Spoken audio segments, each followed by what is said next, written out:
ada banyak kasus ya, kasus kriminal pada khususnya di mana itu ternyata salah satu faktornya pendorongnya adalah karena rasa cemburu. Lebih lanjut, para ulama membagi cemburu itu terbagi menjadi dua dalam bahasa ulama. Yang pertama, bencilah musuhmu, bencilah orang yang tidak kamu suka itu sewajarnya, jangan terlalu berlebihan. Cemburu ini adalah sesuatu yang justru menjadi semacam nutrisi ya untuk menjaga keharmonisan. Assalamualaikum warahmatullahi wabarakatuh. Waalaikumsalam. Halo Sobat Salmon semua, kembali lagi kita di Tanya Ustadz. Suatu program yang insya Allah akan memberikan informasi-informasi baru bagi kalian yang belum tahu. Untuk yang udah tahu, insya Allah akan menjadi pengingat agar ilmu-ilmunya tetap melekat lah dalam pikirannya. Di sini saya sebagai pembawa acara tentunya tidak akan sendiri, karena pastinya akan ada narasumber yang akan saya tanyai. Nah, kebetulan kita sudah ditemani oleh seorang Ustadz. Beliau adalah Ustadz Zulkarnain. Mari kita sapa beliau. Assalamualaikum Ustadz. Waalaikumsalam warahmatullahi wabarakatuh.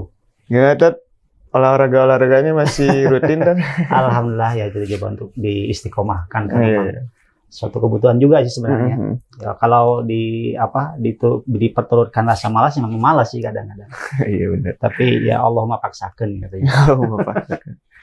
Apalagi sekarang lagi kayak dengar-dengar lagi COVID-19 dan sebagainya. Iya katanya, mudah-mudahan jangan. Iya. Kalau kenapa mungkin dampaknya tidak seperti pada waktu awal ya, karena mungkin sebagian besar dari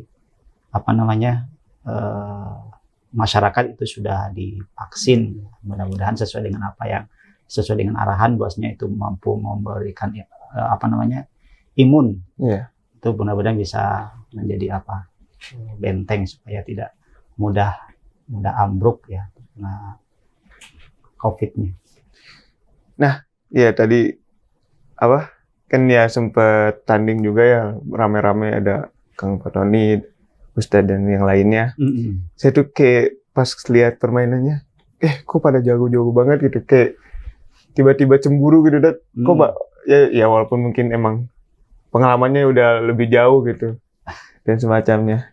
Nah, tadi kebetulan ya bicara tentang cemburu ya, tentang suatu emosi yang ya mungkin setiap manusia ngalamin lah gitu ya. Entah itu tidak memandang gender atau apapun gitu. Nah, sebenarnya definisi cemburu dari pandangan Islam sendiri itu tuh gimana sih, Ted? Apakah itu hal yang emang wajar atau emang ya tidak diperbolehkan gitu? Ya, baik. Bismillahirrahmanirrahim. Alhamdulillah wa syukurlah wa la hawla wa la quwata illa billah, amma ba'du. Terima kasih Kang Yusri atas tadi pertanyaannya. Memang ini sangat menarik sekali karena memang akhir-akhir ini kita menemukan ada banyak kasus kriminal pada khususnya di mana itu ternyata salah satu faktornya pendorongnya adalah karena rasa cemburu. Seperti pada awal Desember kemarin tatkala kita mendengar ada seorang ayah yang tega membunuh 4 orang anaknya yang masih kecil. Yang paling tua itu umur 6 tahun, yang kedua itu umur 4 tahun kalau salah. Kemudian yang ketiga umur 2 tahun, yang terakhir umur 1 tahun, dan itu semuanya dibunuh dalam sekaligus, dalam artian tidak berselang hari, tapi dalam jangka waktu kurang lebih mungkin sekitar 1 jam per 15 menit sekali. Dan ternyata setelah tertangkap kemudian diwawancara, tidak hanya alasannya itu karena cemburu kepada istrinya kan. Dan termasuk juga di Palembang, saya kemarin sempat lihat beritanya terkait dengan mantan pacarnya itu yang membunuh pacarnya karena gara-gara ditinggal kawin. Nah, itu lagi-lagi kita menemukan ada semacam korelasi kuat antara cemburu dengan banyaknya tindak kriminal yang terjadi. Nah, yang tadi sebagaimana yang ditanyakan tadi, bagaimana sih Islam memandang terkait dengan cemburu, apakah sesuatu yang wajar atau sesuatu yang tidak dibolehkan? Nah, terminologi Islam dalam cemburu itu diungkapkan dengan istilah ghirah. Ghirah itu satu akar kata dengan gairah mungkin ya. Ghirah itu walaupun beda bahasa, tapi maksudnya ghirah itu adalah semacam perasaan cemburu yang melekat yang hinggap pada diri seseorang kepada orang lain atau kepada pihak lain yang itu didasari upaya membela, upaya tidak ingin ditempati kedudukan dan sebagainya kan. Nah, dalam tinjauan Islam ya kita bisa merujuk kepada apa yang disabdakan oleh Rasulullah dalam sebuah hadisnya yang diriwayatkan oleh Imam Al-Baihaqi, bahwa kata beliau ada jenis cemburu yang disukai oleh Allah, yang diridhoi, ada juga jenis cemburu yang dimurkai oleh Allah. Nah, beliau merinci bahwa jenis cemburu yang dicintai ataupun diridhoi oleh Allah adalah cemburu yang diiringi dengan bukti, dengan dengan alasan yang dibenarkan. Kemudian yang jenis cemburu yang dimurkai, yang tidak diridhoi, ya yang dibenci oleh Allah, tatkala cemburu tersebut tanpa didasari alasan yang jelas, atau mungkin kalau kita mengungkapkannya dengan istilah cemburu buta ya, cemburu buta, sehingga tanpa ada alasan apapun cemburu, kemudian ekspresinya bermacam-macam kan. Nah, lebih lanjut para ulama membagi cemburu itu terbagi menjadi dua dalam bahasa ulama. Yang pertama cemburu ghirah lil mahbub ya, yang kedua al ghiratu li alal mahbub ya. Apa yang maksud dengan ghirah lil mahbub? Ghirah lil mahbub adalah kecemburuan kepada pihak yang dicintai. Ya, sedangkan ghirah alal mahbub adalah kecemburuan kepada orang lain karena orang lain tidak ingin menggantikan, ya, supaya orang lain tidak menggantikan orang yang dia cintai, supaya cintanya hanya untuk dirinya. Gitu. Nah, untuk ghirah yang pertama tadi, ghirah lil mahbub, ya, ini adalah ghirah kecemburuan yang memang diharuskan, ya. Makanya kan para nabi, para rasul itu cemburu, ya. Cemburu tentang apa? Cemburu tatkala ada kemaksiatan, ya. Cemburu tatkala ada kemusyrikan. Ya. Sehingga para nabi, para rasul tersebut berdakwah supaya kemusyrikan, kemaksiatan itu hilang kan gitu. Digantikan dengan ketauhidan, kebaikan, kemaslahatan dan sebagainya. Sehingga di sini berkaitan dengan berbicara tentang cemburu tidak hanya sebatas cemburu antara satu pasangan dengan pasangan lainnya, tapi lebih dari itu Islam memberikan semacam garis garis tuntunan bahwasanya cemburu itu mestinya ditempatkan pada tempat yang mulia.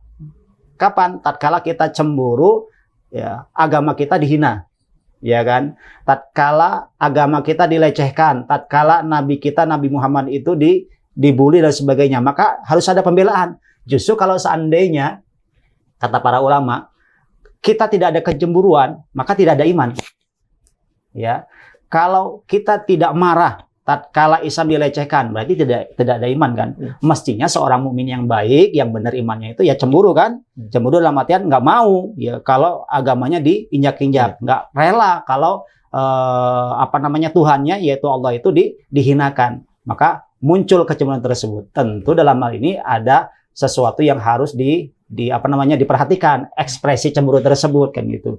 Tetap ya tidak boleh berlebih-lebihan. Nah, artinya berkaitan dengan apa yang ditanyakan tadi, Islam sesungguhnya sudah memberikan batasan-batasan, sudah memberikan aturan-aturan bahwa ada loh cemburu yang dianjurkan, bahkan itu harus ada, yaitu kecemburuan seorang muslim terhadap agamanya.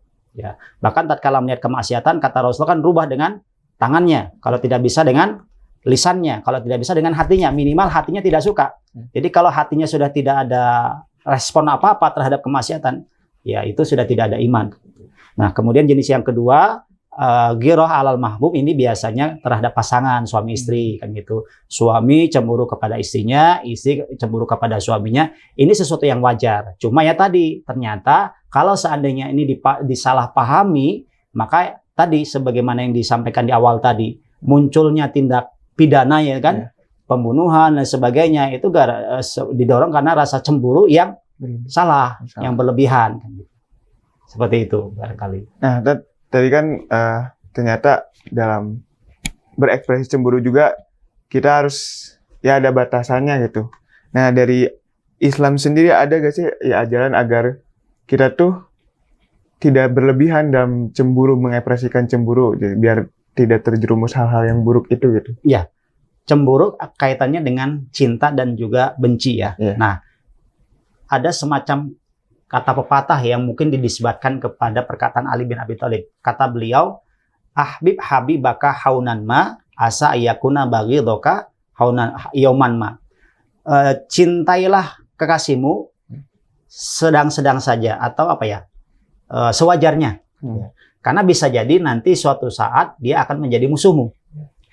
Dan sebaliknya, wa bagi doka haunan ma asa ayakuna habibaka yauman ma. Bencilah musuhmu, bencilah orang yang tidak kamu suka itu sewajarnya, jangan terlalu berlebihan. Karena bisa jadi dia suatu saat nanti akan menjadi kekasihmu. Ya, yang namanya hati orang kan apa ya? Fluktuatif, terbolak-balik kan gitu. Hari ini cinta, besok benci. Hari ini benci, besok cinta. Artinya kita jangan sampai berlebihan, sehingga kalau berlebihan mencintai seseorang maka akan buta terhadap realita yang ada. Contohnya saat sekarang inilah ya, ada paslon masalah capres-capresan ya, dukung-mendukung paslon 1, paslon 2, paslon 3. Nah, orang yang begitu cinta kepada paslon 1 sehingga dia akan terus membela apapun. Ya, walaupun paslonnya itu anggaplah bersalah, melakukan kekeliruan, dia tidak mau ambil pusing, ya dia akan dukung. Sebaliknya kebaikan-kebaikan yang ada di paslon yang lainnya itu tertutup, karena tadi cintanya itu berlebihan, cinta buta. Begitu juga kebencian, benci kepada seseorang sehingga kebaikan-kebaikannya itu tidak terlihat. Makanya kan suatu saat Rasulullah pernah diajak jalan-jalan oleh malaikat Jibril. Ya, diperlihatkanlah surga bagaimana, kemudian diperlihatkan neraka. Ternyata kebanyakan isi neraka itu adalah kaum wanita. Pernah mendengar hadisnya ya?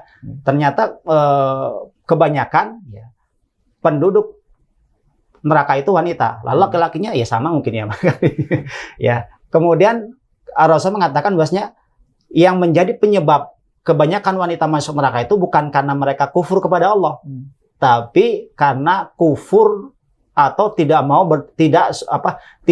pandai berterima kasih kepada suaminya.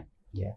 Tatkala suaminya melakukan satu kesalahan, maka seolah-olah tertutup kebaikan-kebaikan suami yang lainnya. Nah, artinya apa? Berlebih-lebihan. Sehingga begitu juga cemburu. Cemburu ya harus tetap adil. Cemburu harus tetap istilahnya mempertimbangkan kemaslahatan. Jangan sampai kecemburuan tersebut anggaplah kita cemburu kalau agama kita dihina. Cuma kan ada jalannya, ada metodenya, bagaimana caranya. Jangan sampai kita cemburu kepada orang yang menghina agama kita, kemudian kita main kasar, kemudian kita seolah-olah bebas mengekspresikan, tidak juga kan gitu. Tetap ada adab-adabnya. Bukankah seorang muslim itu terikat dengan adab kan gitu. Nah, justru di sana ada semacam dakwah bagaimana Islam sih memandang orang-orang yang memang tidak suka. Itulah kalau kita lihat dalam sirah Rasulullah SAW kepada orang-orang yang benci kepada Islam, kepada orang-orang yang tidak suka pada Islam, Rasulullah tetap memberikan kepada mereka semacam penghormatan,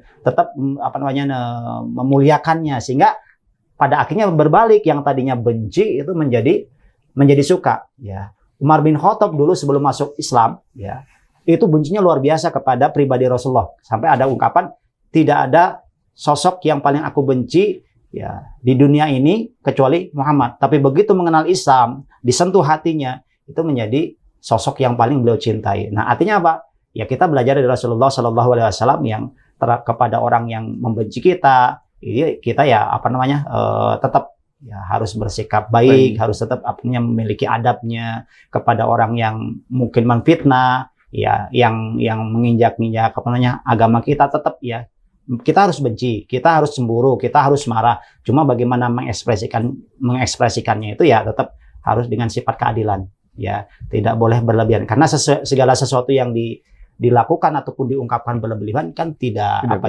baik. Makan berlebihan nggak baik. Minum berlebihan nggak baik. Tidur juga berlebihan nggak baik. Olahraga berlebihan, tuh Kang Jalan sampai ini kan, sampai kemarin itu muncul dari mana kan? Oh iya, diare kan. Mungkin barangkali terlalu sering nepak, banyak nyemes gitu mungkin. Artinya tetap harus adil kan gitu. Nah, begitu juga mengekspresikan cemburu, dan Islam memberikan garis batasan-batasan yang jelas. Nah, ya untuk pertanyaan terakhir ini ya. Sebenarnya bagaimana Islam gitu memandang cemburu sebagai bentuk kepedulian dan kasih sayang dalam konteks hubungan pernikahan? Dan apakah Islam mengajarkan adanya rasa cemburu yang sehat? Ya, nah ini lebih sempit lagi ya. Kalau tadi kita berbicara secara global tentang cemburu, bahwa itu sesuatu yang dianjurkan terkait dengan membela agama kita, membela kemuliaan Rasul kita, kitab kita. Nah, berbicara tentang hubungan pernikahan, tentu yang namanya cemburu itu diperlukan dalam artian semacam ekspresi kasih sayang.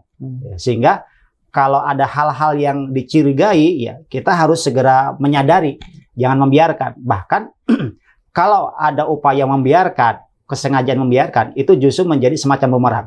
Rasul mengatakan ada 3 kelompok orang yang tidak akan masuk surga, bahkan tidak akan mencium bau surga. Salah satunya adalah dayus. Asal jangan ketukar dengan gayus ya. Dayus ya. Siapa itu dayus? Dayus adalah seorang suami ataupun kepala rumah tangga yang tidak cemburu ya, tatkala melihat istrinya ataupun pasangannya itu berbuat maksiat. Mestinya dia harus cemburu tatkala contohnya istrinya menerima tamu laki-laki lain tanpa izinnya, harus cemburu kan gitu. Karena itu sesuatu yang terlarang dalam syariat. Ya, atau istrinya membuka auratnya di hadapan non mahramnya kan gitu. Itu juga harus cemburu kan gitu. Tapi kalau itu dibiarkan, maka dia terancam tidak akan masuk surga, tidak akan mencium bau surga. Nah, artinya cemburu ini adalah sesuatu yang justru menjadi semacam nutrisi ya untuk menjaga keharmonisan. Cuma lagi-lagi harus adil ya, harus seimbang, harus tidak berlebihan kan gitu. Karena ada orang yang maaf ya, suami itu pencemburu kepada istrinya sehingga istrinya itu tidak boleh keluar rumah. Tatkala suaminya bekerja, si istrinya itu dikurung dalam rumah, dikunci semua pintu dikunci, semua gejala sampai pagarnya juga dikunci gitu. Sehingga tatkala ada saudaranya mau berkunjung kesulitan. Nah, ini bukan malah sehat kan, justru ini menimbulkan menimbulkan pertengkaran, menimbulkan masalah, bukan hanya antara hubungan suami istri tapi juga dengan keluarga, dengan tetangga, dengan apa. Nah, ini yang berlebihan. Tapi ada juga yang itu si suami itu membiarkan istrinya itu bergaul, keluar kan gitu. Tapi begitu ada perselingkuhan dia marah. Kan telat kan gitu. Toh dia yang membuka pintunya sendiri, tapi tatkala terjadi sesuatu yang tidak diinginkan dia marah. Kemudian akhirnya dia kalap, emosi, tertutup semuanya kan gitu. Maka terjadilah seperti yang tadi diberitakan kan gitu. Nah, artinya ya kita harus introspeksi. Barangkali kesalahan ada pada diri kita. Mengapa kita tidak hati-hati kan gitu. Maka di sini perlu penting pembelajaran tentang bagaimana rumah tangga, tentang bagaimana kita mengelola psikologi hubungan hubungan dengan pasangan. Toh pada akhirnya kan kita sadari bahwasanya suami dan istri itu memiliki latar belakang yang berbeda, punya sifat-sifat yang berbeda. Maka disinilah perlu adanya pengertian, perlu adanya kesepahaman, dan termasuk cemburu bagaimana kita menempatkannya. Ya, karena cemburu itu sesuatu yang alami, sesuatu yang natural, bahkan setiap orang sebenarnya punya. Istri Rasul juga cemburu loh. Jangan dikira. Siti Aisyah itu pernah ada suatu riwayat dalam hadis Imam Bukhari. Jadi Rasulullah pernah berkunjung ke salah satu rumah istrinya. Ibnu Hajar dalam Fathul Bari menjelaskan bahwasanya yang dimaksud rumah itu adalah rumah milik Siti Aisyah gitu. Berkunjung ke Siti Aisyah. Nah, tatkala Rasulullah sedang berkunjung, tiba-tiba ada istri lainnya, nah yang dimaksud itulah Zainab binti Jahsy, mengutus pelayannya, pembantunya untuk memberikan makan, ya, mengantarkan makanan. Nah, secara kebiasaan mestinya yang menyuguhi kan yang dikunjungi, tapi kok malah istri yang lain kan gitu yang menyuguhi. Kemudian reaksi dari Siti Aisyah apa? Pelayan yang masuk ke rumahnya tersebut sedang membawa nampan, itu dipukul tangannya sampai jatuh, ya. Makannya berantakan, kemudian nampannya pecah kan gitu. Tapi Rasulullah dipungut kembali, ya. Kemudian diambil makanan tadi. Nah, piring yang pecah tadi disimpan di rumah isi yang beliau kunjungi, kemudian diganti dengan yang masih utuh untuk dikembalikan lagi pada istri yang tadi memberikan makanan tadi kan gitu. Sambil mengatakan, ibu kalian sedang cemburu. Artinya apa? Ya, istri Rasul juga kan namanya manusia biasa kan, bukan malaikat. Ada cemburunya. Cuma cemburunya itu masih dalam tahap kewajaran. Siti Aisyah cemburu kepada Siti Khadijah yang sering Rasulullah menyebutkan kebaikannya, sering mengingatkannya, padahal itu sudah lama kan gitu. Nah, cemburu kan gitu. Tapi cemburu yang yang dibolehkan. Kalau memang tidak boleh kan pasti ditegur oleh Rasul kan. Nggak boleh, ini maksiat dan sebagainya kan gitu dijelaskan. Dan Rasul tidak akan mungkin membiarkan kemaksiatan itu apalagi di dalam lingkungan keluarganya kan. Tapi Rasulullah hanya memakluminya, ibu kalian sedang cemburu, sudah selesai. Tidak tidak dipermasalahkan dan sebagainya. Kalau kita mungkin udah dimarah-marahin. Marah-marah. Dalam riwayat lain diterangkan Rasulullah pada waktu itu sedang kedatangan tamu kalau nggak salah kan gitu. Ini kan wah ini bisa merusak apa katanya gitu. Tapi Rasul sangat simpel sekali, sangat sederhana sekali gitu. Nah, bagaimana ini memang suatu pembelajaran kepada kita bahwasanya cemburu itu sesuatu yang alamiah, natural. Cuma bagaimana kita mengelolanya seperti kita cinta, benci, kita mencintai. Kadang-kala kita mencintai pasangan kita, kadang-kala kita juga membenci. Cuma ya harus seimbang lah kan itu. Jangan sampai cinta buta, benci terlalu benci, wah ini bahaya kan gitu. Ya. Masya Allah, Sobat Salman semua, bagi saya sendiri ini suatu ilmu baru lah ya, perihal tentang cemburu gitu. Semoga Sobat Salman semua bisa mengambil hikmah nilai-nilainya dari obrolan tadi tentang cemburu gitu ya. Bahwa ternyata ya bukan hal yang salah gitu, perasaan cemburu itu ya itu wajar dan pasti semua manusia memilikinya. Betul. Ya tergantung kembali ke kitanya sendiri, gimana kita mengontrol dan mengekspresikan cemburu itu. Nah, Dad, terima kasih buat informasi dan ilmu-ilmunya. Terima kasih atas waktunya sudah mau mengisi Tanya Ustadz. Terima kasih teman semua udah menonton Tanya Ustadz episode hari ini. Wassalamualaikum warahmatullahi wabarakatuh. Waalaikumsalam warahmatullahi wabarakatuh.